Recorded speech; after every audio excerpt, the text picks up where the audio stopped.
जय हिंद एवरीवन, मैं पंकज कुमार। इस वीडियो में हम लोग देखने वाले हैं बार्क का जो एप्लीकेशन फॉर्म आया है OCES और DGFS के लिए। आप देख सकते हैं कि जो बार्क है वो बहुत ही वेल रेपुटेटेड इंस्टीट्यूशन है, रिसर्च इंस्टीट्यूशन भी है। और अगर आप बार्क का एग्ज़ाम देते हैं तो आपको जॉब मिलेगी या आपको कोई डिग्री मिलेगी, ठीक है, या आपको दोनों मिलेगी। ये चीज़ हम लोग डिस्कस करेंगे। साथ साथ हम लोग डिस्कस करेंगे कि एलिजिबिलिटी क्या है,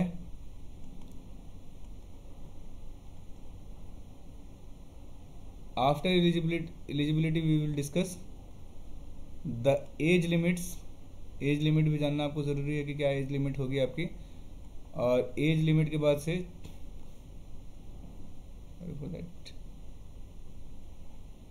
एज लिमिट एंड देन हम लोग बात करेंगे एप्लीकेशन डेट, जो इम्पोर्टेंट डेट्स होंगे एप्लीकेशन डेट्स के बारे में बात करेंगे। और फिर हम लोग बात करेंगे इसके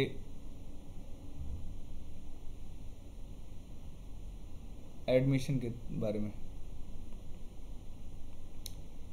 अगर आपके मन में सवाल है कि क्या गेट के एग्ज़ाम के बाद से आप ये फॉर्म भर सकते हैं या कोई और एंट्रेंस एग्ज़ाम के बाद, तो ये सारी चीज़ें भी हम लोग इसमें डिस्कस करेंगे। और हम लोग ज़्यादा फोकस रहेंगे यहाँ पे इस वीडियो में बायोसाइंसेस के बारे में, लेकिन और भी वीडियोस आने वाली हैं जो बाकी डिसिप्लिन्स पे भी डिस्कस करेंगे। और हम लोग इस पे और भी वीडियोस में हम लोग डिस्कस करने वाले एग्ज़ाम पैटर्न के बारे में, ठीक है। तो ये चैनल को सब्सक्राइब कर लो ताकि ये सारी चीज़ें आपको पता चल जाए। इस वीडियो में हम लोग देखेंगे कि डिग्री मिलेगी, जॉब भी मिलेगी, क्या क्राइटेरिया, एलिजिबिलिटी क्या है, एज लिमिट क्या है, एप्लीकेशन डेट क्या होगा और एडमिशन इसमें कैसे होगा, ठीक है। और यूँ कह ले कि आपका एक गवर्नमेंट जॉब जो है आप इसमें सिक्योर कर सकते हैं, वो भी ग्रेड ए जॉब।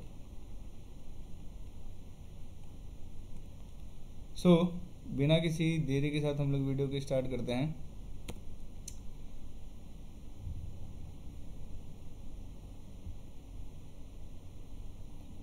तो स्क्रीन पे आपके दिख रहा है इम्पोर्टेंट डेट्स। बार्क जो है उसमें लिखा हुआ है OCES और DGFS। तो मीनिंग क्या है OCES एंड DGEFS का? तो जो मीनिंग होता है OCES एंड DGFS का, वो orientation course of engineering graduate and science post graduate होता है, ठीक है। एंड बार्क जो DGFS का फुल फॉर्म होता है, वो फुल फॉर्म होता है DAE graduate fellowship scheme. Again I am repeating, जो OCES है, OCES का फुल फॉर्म क्या है?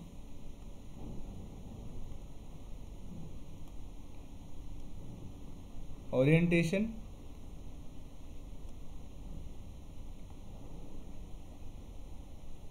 Course for engineering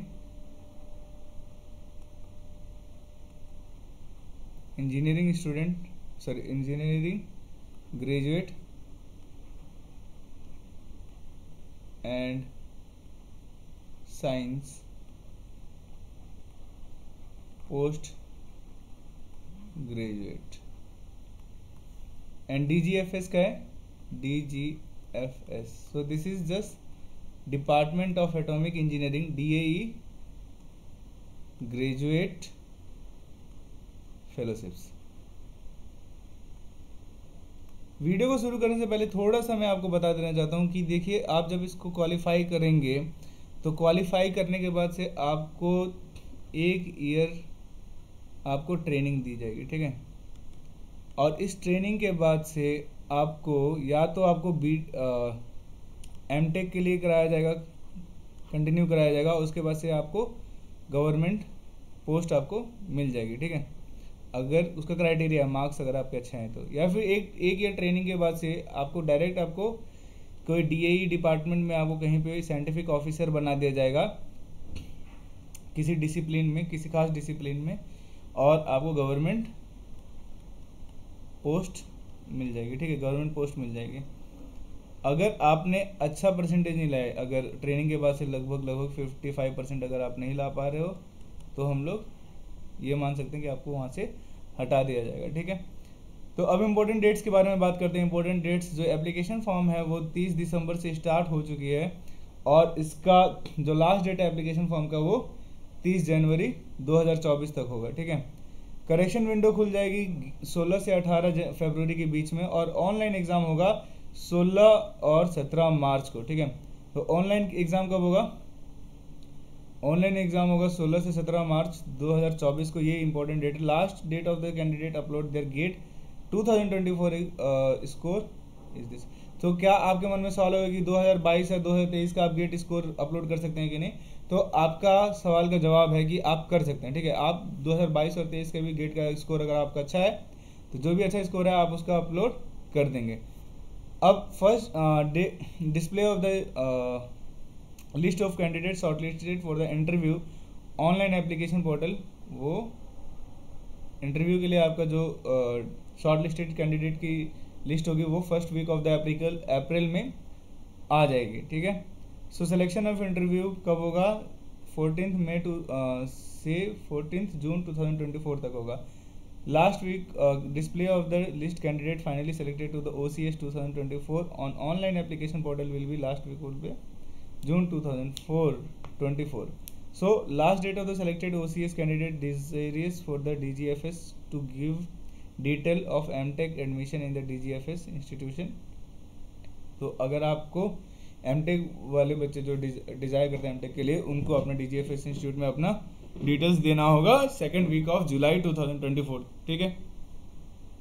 declaration of the application selected for the DGFS will be 2024 में third week of the July, और medical test आपका for the selected candidate will be occur in the last week of the July 2024। Commencement of the OCS 2024 first week of the August. ये पूरा तरीका है, combined pattern, कैसे कैसे important dates को आपको फॉलो करना है। तो अब हम लोग का दूसरा सवाल था। दूसरा सवाल ये था कि ये OCS हम लोग ने जान लिया, हमें एज लिमिट देखनी है, एलिजिबिलिटी देखनी है। तो एलिजिबिलिटी देखो बहुत स्पेसिफाइड है। अगर आप मैकेनिकल इंजीनियरिंग के लिए जाना चाहते हैं, तो मैकेनिकल इंजीनियरिंग के लिए अगर आप जाना चाहते हैं तो आपकी जो एलिजिबिलिटी है BE BTech होना चाहिए इंजीनियरिंग में, और 5 ईयर इंटीग्रेटेड MTech अगर आपको कोर्स किया हुआ है तो आप उसके लिए एलिजिबल है। और ट्रेनिंग आपको किस में मिलेगी? ट्रेनिंग आपको मैकेनिकल डिपार्टमेंट में मिलेगी।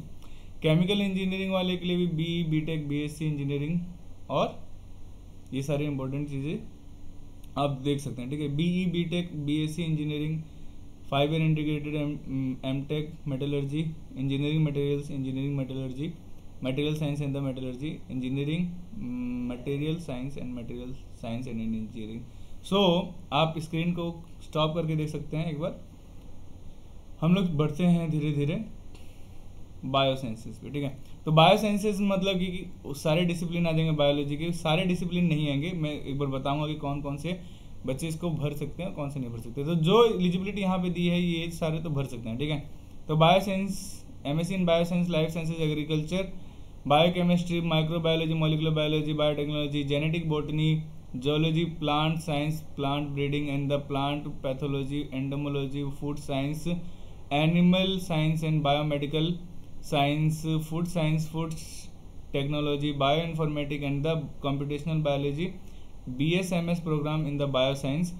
Along with that BE BTech जिसने किया है BSc फूड टेक्नोलॉजी में, वो सारे भर सकते हैं। वो उनको डिसिप्लिन क्या मिलेगा? लाइफ साइंसेज या बायोटेक्नोलॉजी का डिसिप्लिन भर सकते हैं, और उनको पढ़ना होगा बायोसाइंस उनके सिलेक्शन के बाद। जियोलॉजी के लिए ये सारी चीज़ें दी गई हैं। अब इम्पोर्टेंट बात यहाँ पे मैं आपको ये बताना चाहता हूँ कि ये सारे बच्चे जो हैं, those having the MSc in the specialisation in the subject like the fisheries, horticulture, forestry, agronomy, animal husbandry, marine biology, bio analytical science and the home science, molecular biology, plant molecular biology and biotechnology, nutrition biology, environmental science, bioanalytics and science, biophysics and molecular biology, agriculture with the specialization in the environmental science, climate science, virology, agriculture entomology and the BE BTech BSc engineering in the biotechnology, genetic engineering, biomedical engineering in the food process and the biotechnology, MTech in the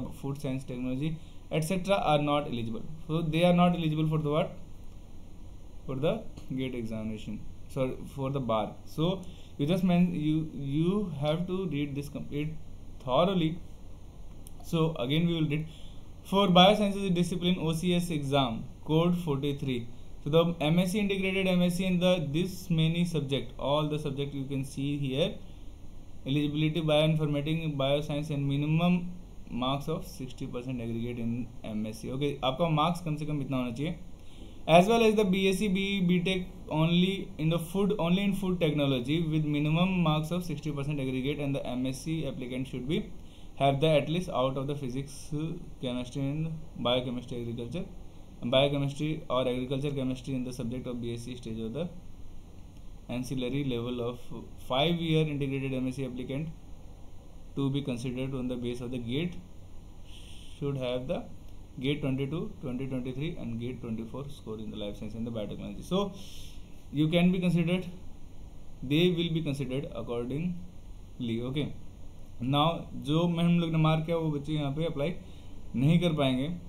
सो हम लोग इस video को specified करने वाले किस चीज़ के लिए specified करने वाले MSc और bioscience life science related student के लिए. So this is what only regular MSc degree, जो अगर बच्चे रेगुलर MSc कर रहे हैं या कर चुके हैं वही बच्चे इसको अप्लाई कर सकते हैं. जो बच्चे डिस्टेंस से कर रहे हैं जैसे इग्नू से या फिर नालंदा से या फिर किसी और डिस्टेंट यूनिवर्सिटी से कर रहे हैं आप, तो आप लोग इसके लिए एलिजिबल नहीं है.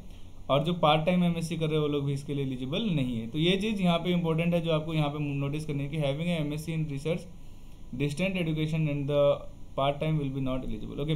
सो मिनिमम मार्क्स आपका कम से कम कितना होना चाहिए? अगर आपका मार्क्स कम से कम अगर 60% है MSc में तो आप अप्लाई कर सकते हैं, या फिर आपका ग्रेड 6 CGPA है 10 स्केल वाले पे, मतलब 10 CGPA में से 6 CGPA अगर आपके आए हैं तो आप इसके लिए अप्लाई कर सकते हैं. इसमें कोई भी आपको नहीं रोकेगा. एज लिमिट्स के बारे में बात कर देते हैं. एज लिमिट्स क्या है? जो जनरल कैटेगरीज है, जनरल कैटेगरीज 26 साल के लिए भर सकते हो. OBC 26 साल तक के बच्चे भर सकते हैं. कम से कम एज होना चाहिए 18 साल, पहली बात. ठीक है. तो एज एज अगस्त 1 2024 इनका एज जो इस बच्चे का 18 साल है, तो वो बाकी एलिजिबिलिटी को अगर फॉलो करते हैं तो क्वालिफाई करते हैं तो फिर आप इसके लिए अप्लाई कर सकते हैं. और मैक्सिमम एज क्या है? जनरल के लिए 26 है और OBC के लिए जो मैक्सिमम एज है वो 29 है. SC ST के लिए 31 ईयर है. Dependent on those who died in the riots 1984 in the department DEP 1984 31 years उनके लिए. और person domicile in the Kashmir division of the Jammu Kashmir state from the 1/1/1980 to the 31/12/1989 डोम Kashmiri have the 31 year. Maximum age उनका 31 year है. Person with physically disabled with 40% disability more will be considered for the age relaxation and may be permitted as a scribe. So उनको और भी age relaxation मिलेगी जो 40% disability के साथ है. ठीक है. सो एप्लीकेशन फीस कितनी है? तो एप्लीकेशन फीस है नॉन रिफंडेबल एप्लीकेशन फीस मिलेगी आपको 500 रुपये. आपको मिलेगी नहीं, आपको देने हैं 500 रुपये आपको एप्लीकेशन फी के लिए सब.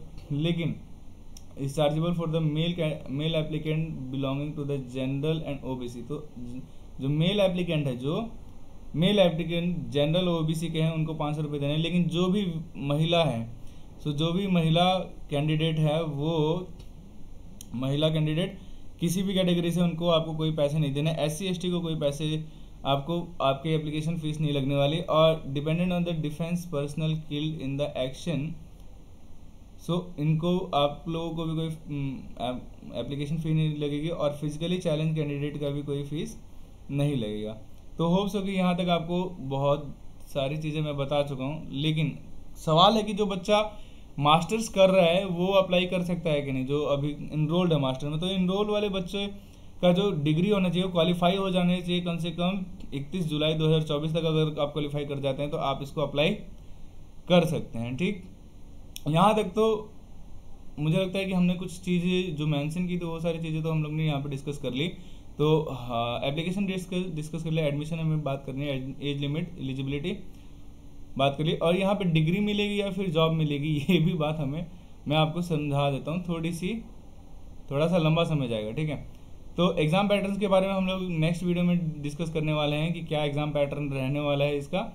तो इसमें देख लेते हैं। देखो आपको क्या करना होता है यहाँ पे, पैटर्न क्या है, आपको थोड़ा सा पैटर्न बता दे रहा हूँ, ठीक है। तो आपका जो OCS का जो एग्जाम हो रहा है, OCES या DGFS का जो एग्जाम हो रहा है, DGFS का एग्जाम होने वाला है, ये आपका CBT कंप्यूटर बेस्ड टेस्ट होगा। और इसके बाद से जो बच्चे शॉर्ट लिस्ट होंगे, ये शॉर्ट लिस्टेड बच्चों का होगा इंटरव्यू, ठीक है। और ये इंटरव्यू देने के बाद से जो बच्चे क्वालिफाई होंगे उनको करनी पड़ेगी, अब यहाँ से शुरू करते हैं, ठीक है। अब कहानी हम लोग यहाँ से शुरू करेंगे। तो जो इंटरव्यू यहाँ पे क्वालिफाई कर जाएंगे उन बच्चों को देखो यहाँ पे बार्क में वहाँ जाके वहाँ पे उनको ट्रेनिंग करनी पड़ेगी, भाभा एटॉमिक रिसर्च सेंटर पे उनको ट्रेनिंग करनी पड़ेगी। Table 1 list OCS discipline and corresponding eligibility qualifying degree GATE paper वगैरह वगैरह। सो उनको क्या करना होगा, as a sent table 1 list OCS discipline and corresponding eligibility qualifying degree and eligible GATE paper subject along with the training programme scheme that will be offered in the selected candidate. Okay, तो जो भी OCS discipline में जो दिए गए table 1 में, उनमें जो एलिजिबल कैंडिडेट है क्वालिफाई करने के बाद से डिग्री और गेट क्वालिफाई करने के बाद से, उनको ट्रेनिंग प्रोग्राम दी जाएगा और that scheme will be offered the selected candidate. So ये स्कीम उनको ही ऑफर्ड होगी।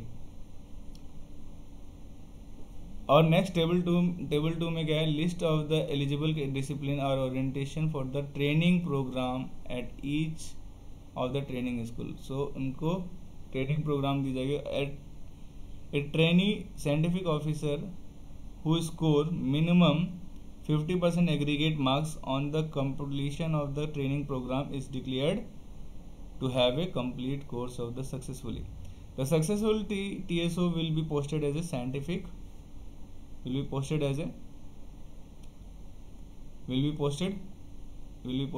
scientific officer in one following DAE unit. So अगर आप 50% अगर आप क्वालिफाई कर जाते हो तो आपको मतलब ट्रेनिंग, 1 साल की ट्रेनिंग के बाद से फिर आपको जब ट्रेनिंग साइंटिफिक ऑफिसर बनाता है उसके बाद से अगर आपके 50% आ रहे हैं तो आपको कहीं ना कहीं DAE यूनिट में आपको लगा देगा एज ए साइंटिफिक ऑफिसर, ठीक है। तो आपकी जॉब कंफर्म हो जाएगी। अब सैलरी के बारे में इस पर थोड़ा सा बात कर लेते हैं। ये सारे DAE हैं यूनिट्स। DAE मतलब क्या है, department of atomic energy. Okay, so ये सारे DAE यूनिट है। So allocation of the successful OCS TSO, okay, trainee scientific officer to a DAE unit carried out based on the need of DAE programme. Thus TSO's performance in the OCS DGFS program DAE reserves the right to place TSO in any of the other unit of the atomic engineering। सो देखो salary के बारे में हम लोग ने यहाँ पे बात नहीं की। हम लोग यहाँ पे जो चीज़ें डिस्कस करने वाले थे वो यहाँ पे ऑलमोस्ट डिस्कस हम लोग कर चुके हैं। सो डिग्री हम लोग बता रहे थे कि डिग्री तो आपको मिलनी है। डिग्री आप एमटेक के लिए कंटिन्यू कर सकते हो 3 साल के लिए, और 3 साल के लिए जब एमटेक DGFS की जो फेलोशिप अगर आप देखें तो DGFS की जो फेलोशिप है, यहाँ से मैं आपको थोड़ा सा समझाता हूँ, ठीक है। बॉन्ड अमाउंट जो यहाँ पे DGFS की फेलोशिप के बारे में, सो स्टाइपेंड आपको मिलता है OCS TSO and DGFS fellowship paid stipend 55,000 पर मंथ आपको मिलता है during the period of the training. Okay, additionally OCS TSO are paid one time book. So जो बुक अलाउंस आपको मिलता है OCS वाले बच्चों को, वन टाइम OCS वाले बच्चों को मिलेगा TSO paid by the one time book allowance 18,000। और जो DGFS वाले बच्चे हैं, ठीक है, DGFS वाले सेपरेट बच्चे होंगे जो उनको reimburse the tuition fee for the MTech programme are additionally paid one time contingency grant 40,000, ठीक है। तो कंटीजेंसी ग्रांट आपको 40,000 मिलता है पर एनम आपको मिलेगा, मतलब 2 साल के लिए आपको मिलेगा 40,000 प्रोजेक्ट। सो 55,000 के बाद से, और साथ साथ आपको खाना पीना रहना ये सारी सुविधाएं आपको दी जाती है, ठीक।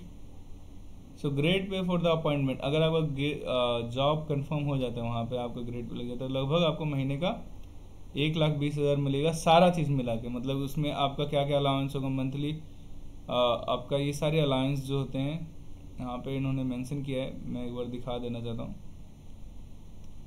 सो ये सारे allowance, so in additional other allowance आपको अदर अलाउंस मिलेंगे, जैसे कि leave travel concessions by year every year up to first 8 year subject of the condition and once in 2 year thereafter. Okay, children education allowance and the professional updated allowance for the performance related. So आपको performance के basis पे आपको incentives वगैरह मिलेंगे, PRIS मिलेगा as per the government subject. सो इसके साथ साथ आप अपने रिलेटिव्स, अगर आपको मेडिकल फैसिलिटीज़ जो भी आपके ऊपर डिपेंडेंट हैं उनको आपको मेडिकल फीस मतलब मेडिकल अलाउंस भी उनको मिलते हैं। तो ग्रेड पे के हिसाब से लेवल 10 के हिसाब से 56,100 रुपये of the 7 CPC pay matrix के हिसाब से आपको हाथ में मिलेगा। So appointment in all the cell be as the scientific officer group A post of the government of India. Okay, so appointment will be the beginning of the pay scale is this much, जो हमने बात की 56,000। The increment depending upon the performance, तो आपका increment होता है performance के हिसाब से। तो इंक्रीमेंट OCS वालों के लिए जो इंक्रीमेंट होता है वो 2 से 3 बार OCS वालों के लिए होगा, और 3 से 4 बार होता है डिपेंडिंग DGFS फॉलोशिप वालों के लिए। तो इंक्रीमेंट होता है, और फाइनली जो टोटल इनकम आपका फाइनली आता है वो 1,20,000 के करीब आ जाता है। तो होप सो कि ये सारी चीज़ें हम लोग को मोटिवेट तो करती हैं, और ये सारी चीज़ें ही हैं जो इस एग्जामिनेशन को थोड़ा ज़्यादा कॉम्पिटिटिव भी बनाती है। ठीक है, सो अगर आपको जानना है कि एग्ज़ाम पैटर्न क्या है, कब एग्ज़ाम लास्ट साल का एग्ज़ाम कैसा हुआ था बायो साइंस के लिए, तो आप चैनल को सब्सक्राइब कीजिए, शेयर कीजिए, और कोई और जानकारी अगर आपको चाहिए तो आप मुझसे पूछ सकते हैं। So here we are going to finish your video. यहाँ तक बने रहने के लिए बहुत बहुत धन्यवाद। मिलते हैं नए वीडियो में। जय हिंद।